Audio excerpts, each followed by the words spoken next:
Friends, welcome to my YouTube channel Aarti Anjali Awasthi. Upcoming episode के update आपके लिए लेकर आई हूँ। राघव सिंह राजपूत को वहां आने से मना करती है, लेकिन राघव सिंह राजपूत पर्दा की एक नहीं सुनता है और कहता है कि हम उन अवस्थियों के घर में जरूर आएंगे, यह देखने के लिए अंजलि ने रिकवर कर लिया है या नहीं, और हम कल जरूर आ रहे हैं। पर्दा कहती है कल मत आइए, कल तो शादी। पर्दा पूरा वर्ड नहीं बोल पाती है और वह चुप हो जाती है। तभी राघव सिंह राजपूत पूछता है कि किसकी शादी होने वाली है। पर्दा कहती है किसी की शादी नहीं है और आप कल नहीं आ सकते। ये कहकर पर्दा फोन काट देती है। वहीं राघव सिंह राजपूत युवराज से कहता है कि कुछ तो गड़बड़ है, वह लोग हमें वहां आने से रोक रहे हैं। युवराज कहता है कि मैंने कहा था कुछ तो गड़बड़ है। राघव सिंह राजपूत कहता है कि सब लोग तैयार हो जाओ, कल हम लोग वहां जरूर जाएंगे। वहीं सब लोग कमरे में चले जाते हैं और युवराज अमन की तस्वीर के आगे खड़े होकर कहता है कि माफ करना भाई, मैं तेरी जान नहीं लेना चाहता था। मैं तो एडवोकेट अंजलि अवस्थी को मारना चाहता था और रास्ते में तू आ गया और मुझे भरी जवानी में अपनी जान गंवानी पड़ी। माफ करना और मैं प्रार्थना करूंगा कि तेरी आत्मा को शांति मिले। भाई आरती प्रेम रतन धन पायो सॉन्ग पर डांस करती है और आरती के हल्दी लगाई जाती है। वहीं दूसरी तरफ वेद राजवंशी की बहन आती है और उससे पूछती है कि भैया आप तैयार हैं? पूरी की पूरी बारात तैयार है जाने के लिए, बस आपका ही इंतजार हो रहा है। जब आप तैयार हो जाएं तो बता देना, हम लोग निकल पड़ेंगे। वेद कहता है कि मैं जरूर चलूंगा अपनी जिंदगी के पास, अपने प्यार के पास, और मेरी जिंदगी में एक नए शख्स की एंट्री होने वाली है जो मेरा प्यार है, लेकिन उससे पहले मैं अपनी माँ का आशीर्वाद लूंगा। उसकी बहन कहती है यह तस्वीर आप यहाँ भी लेकर आ गए। वेद कहता है बचपन से मैंने बस एक ही चीज बनाई है और वह है अपनी माँ की तस्वीर। जब आरती आ जाएगी तो उसकी भी मैं तस्वीर बनाऊंगा। उसकी बहन देखती है कि पर्दे में एक छिपी पेंटिंग रखी होती है और वह पूछती है इसमें क्या है। वेद कहता है इसमें आरती की तस्वीर है, जब वह आ जाएगी तो मैं उसे उपहार में ये तस्वीर दूंगा। वहीं पर उसके चाचा उदय राजवंशी और प्रताप राजवंशी आते हैं और कहते हैं कि वेद तुम तैयार हो, हमें जल्द से जल्द निकलना होगा। वेद कहता है हाँ मैं तैयार हूँ और अपनी माँ की तस्वीर के आगे कहता है कि माँ मुझे आशीर्वाद देना, मैं तुम्हारे लिए बहू लेने जा रहा हूँ। उदय राजवंशी कहता है कि तुम यह बार बार क्या बहू लगा रखे हो, तुम्हें पता है कि हम क्या करने जा रहे हैं। वेद कहता है मिसेज राजवंशी को मैं लेने जा रहा हूँ और इसके आगे मुझे कुछ नहीं पता, ये बात याद रखना।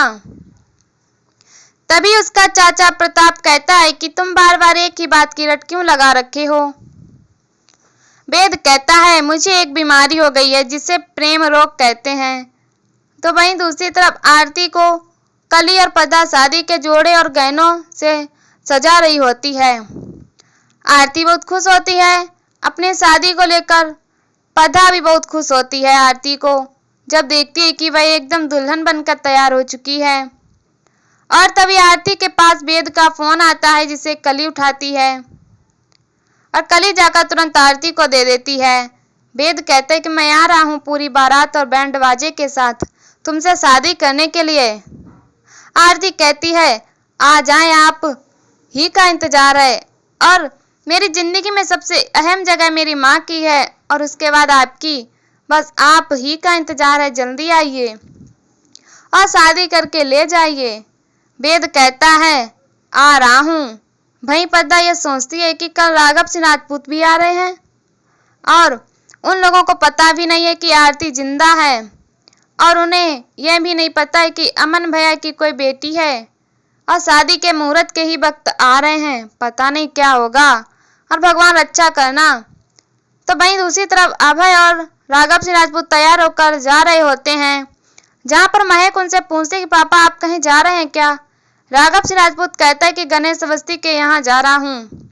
राघव सिंह राजपूत कहते हैं कि युवराज ने कहा है कि अंजलि ठीक हो चुकी है और वह अपने पैरों पर चलने फिरने लगी है। अगर ऐसा है तो भाई एक ना एक दिन अमन की विधवा होने के नाते इस घर में आएगी और अपना हिस्सा जरूर मांगेगी, और मैं ऐसी नौबत आने ही नहीं दूंगा। महक कहती कि लेकिन चंदवान अंकल ने कहा है कि अंजलि अभी भी पैरालाइज्ड है और वह व्हील चेयर कुर्सी पर पड़ी है। राघव सिंह राजपूत कहता है कि युवराज का कहना है कि उसने अंजलि से फोन पर बात की है, तो यही हम क्लियर करने के लिए वहां जाएंगे। माँ कहती है पापा इतने सालों के बाद घर की बहू से मिलने जा रहे हैं और खाली हाथ जाएंगे क्या? अपनी परंपरा और रीति रिवाज भूल गए हैं क्या? मिठाई लेकर चले जाएं और उससे ये नहीं कहेंगे कि अंजलि बेटा घर चल। तभी राघव सिंह राजपूत महक पर चिल्लाता है और कहता है कि चुप रहो तुम। महक कहती है कि पापा मैं तो आपको पहचान ही नहीं पा रही हूँ, आप ये कैसा बिहेव कर रहे हैं। और अंजलि भाभी ने अपना पति खोया है, उन्होंने अपना बच्चा खोया है जो पैदा होते ही मर गया था। अब महक को चुप रहने के लिए कहता है और कहता है कि तुम बड़ी जरूर जो भी हो, लेकिन तुम्हें अभी भी गलत और सही की अहमियत नहीं पता है और तुम इस घर की छोटी बेटी हो तो छोटी बनकर रहो। महक सोचते कि 21 साल बाद ससुर और बहू आमने सामने होंगे और बहू की बेइज्जती होगी। अंजलि भाभी ने अपना सब कुछ खो दिया है और उसी की बेइज्जती भी होगी। तभी महक पद्दा को फोन करती है, जहां पर कली फोन उठाती है और अंजलि को पूछती की है। कली कहती है कि अंजलि दीदी तो बात नहीं कर पाएंगी, वो तो बीमार है। तभी महक पद्दा को पूछती है और कली कहती है कि पद्दा मौसी व्यस्त है और घर में शादी है इसीलिए वह बात नहीं कर पाएंगी। महक कहती है शादी किसकी है? कली कहती है कि आरती दीदी की शादी। इतना कहकर कली फोन काट देती है। महक सोचती है कि शादी बस्ती परिवार के ही घर में है, बस्ती में नहीं। और यह आरती कौन है ये मुझे भी जानना है और मुझे भी बस्ती चलना चाहिए। और ये आरती है कौन, ये चलकर देखना चाहिए। और यहीं पर एपिसोड खत्म हो जाता है। ऐसी वीडियो देखने के लिए हमारे चैनल को सब्सक्राइब करें एंड वीडियो को लाइक करें और हमें कमेंट में बताएं वीडियो कैसी लगी। तब तक के लिए बाय बाय।